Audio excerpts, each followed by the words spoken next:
Bloody मेरी, bloody मेरी, bloody मेरी। ये स्लीप ओवर का अंतिम डेयर है। हमने सभी इसे सुना है और हम में से अधिकांश को चैंट पूरा करने से डर लगता था। लेकिन हम वास्तव में किसे बुला रहे हैं? एक बदला लेने वाली चुड़ैल, एक चेहरा रहित लाश, या कुछ बहुत पुराना?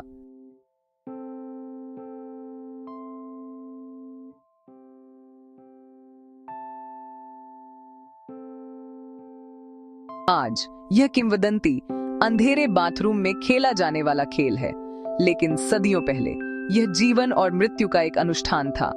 19वीं सदी की भविष्यवाणी से लेकर आधुनिक कैटोप्ट्रोमेंसी तक हम दर्पण चुड़ैल के विकास को देख रहे हैं। क्या यह एक भूत है, एक राक्षस, या सिर्फ मानव मन का एक छलावा?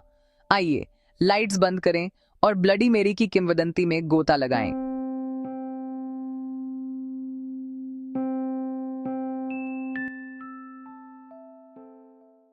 इससे बहुत पहले जब वह हॉरर मूवी आइकन बनी, ब्लडी मैरी एक भविष्यवाणी का रूप थी।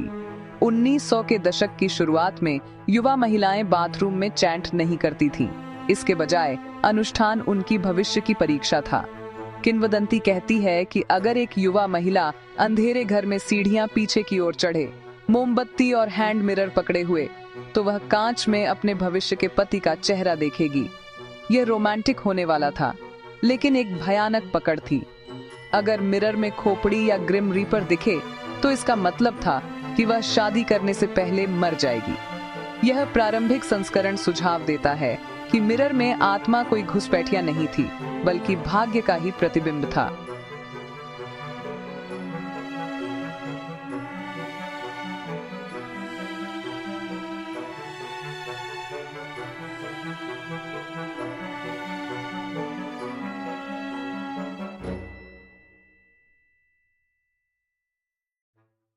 उन्नीस 1960 के दशक के अंत तक अनुष्ठान बदल गया।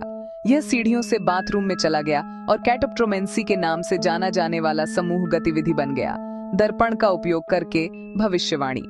नियम सख्त हो गए, फिर भी अधिक विविध। कुछ कहते हैं कि आपको उसका नाम 3 बार चैंट करना चाहिए, अन्य 13 पर जोर देते हैं। लॉर के चरम संस्करणों में यहाँ तक कहा जाता है कि आपको 47 बार चैंट करना चाहिए, तभी वह उभरती है। और उसका नाम हमेशा मैरी नहीं होता।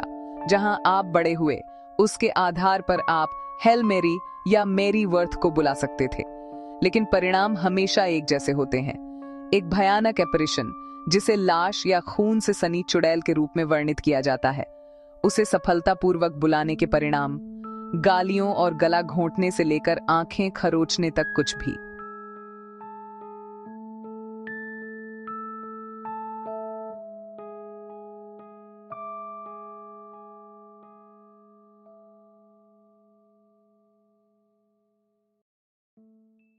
तो असली मेरी कौन है? कई इंग्लैंड की क्वीन मेरी आई की ओर इशारा करते हैं, जो कट्टर कैथोलिक राजतंत्र थी, जिसने सैकड़ों प्रोटेस्टेंट्स को दांव पर जलाया, ब्लडी मेरी का उपनाम कमाया। अन्य इसे मेरी वर्थ के बारे में स्थानीय लोक कथाओं से जोड़ते हैं। एक महिला जिस पर जादू टोने का आरोप लगा। किंवदंती इतनी शक्तिशाली है कि इसके जुड़वां दुनिया भर में हैं। जापान में हनाको सान की किंवदंती हमारी मेरी को लगभग पूरी तरह से प्रतिबिंबित करती है। एक युवा लड़की जो स्कूल बाथरूमों को सताती है और बुलाने पर प्रकट होती है।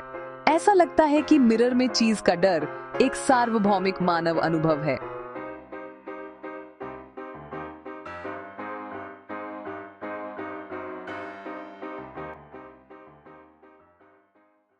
लेकिन यहाँ सबसे रोचक हिस्सा है। लोग वास्तव में चीजें देखते हैं और विज्ञान इसे समझा सकता है। इसे कपूटो इफेक्ट या ट्रॉक्सलर्स फेडिंग कहा जाता है। जब आप धुंधले रोशनी वाले कमरे में मिरर में घूरते हैं, तो आपकी संवेदी न्यूरॉन्स अपरिवर्तित उत्तेजनाओं को जीरो आउट करना शुरू कर देते हैं। आपका मस्तिष्क कम रोशनी में विकृत विशेषताओं को समझने के लिए बेताब हेलुसिनेट करना शुरू कर देता है। यह छायाओं और आपके अपने प्रतिबिंबों को जोड़कर राक्षस बनाता है। आप भूत नहीं देख रहे, आप अपने मस्तिष्क की अक्षमता को देख रहे हैं, जो अंधेरे में अपने ही चेहरे को प्रोसेस नहीं कर पाता।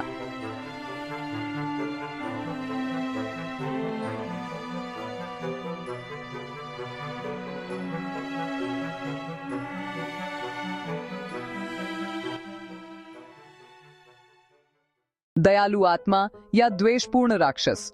चाहे ब्लडी मेरी इतिहास का एक टुकड़ा हो या न्यूरोलॉजी का एक छलावा, वह इतिहास की सबसे स्थायी शहरी किंवदंतियों में से एक बनी हुई है।